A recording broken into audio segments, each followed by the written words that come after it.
जब हम भगवान के मार्ग में चले हैं तो हमें डटे रहना है। और देखो, मन लगे या न लगे, अगर हमको विष खवा दिया जाए तो मार ही देगा। हम श्रद्धा से पिए या अनजाने में पिए, आग को अगर कोई भूल से छू ले या सही में छुआ दे तो वो जला ही देगी, क्योंकि उसमें दाहिका शक्ति है, विष में मारण शक्ति है और नाम में तारण शक्ति है।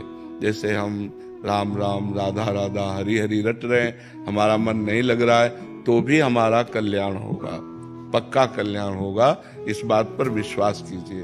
भगवान को जब ये बोलते हुए अर्जुन जी ने सुना कि जिसको अपने मन को वश में करने की प्रक्रिया नहीं आई, इंद्रियों को वश में नहीं किया, तो उसको योग प्राप्त होना, भगवत प्राप्ति होना कठिन है। जिसका मन वश में नहीं है, जिसकी इंद्रियां वश में नहीं है, उसे भगवत प्राप्ति नहीं हो सकती। तो अर्जुन जी को बड़ा संशय हुआ। अर्जुन जी ने प्रश्न किया कि भगवान, जो आपका नाम जप करता है, इंद्रियों को वश में नहीं कर पाया है, मन को वश में नहीं कर पाया है, फिर उसकी गति क्या होगी?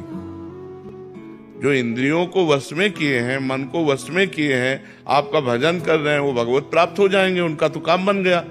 लेकिन जो नाम जप कर रहा है, कथा कीर्तन कर रहा है, लेकिन उसका मन वश में नहीं है, इंद्रियां वश में नहीं है, जो मन आया सो अपनी मनमानी करवा लेते, तो उसकी गति क्या होगी? तो बहुत सुनने लायक बात है। वो नरक नहीं जाएगा।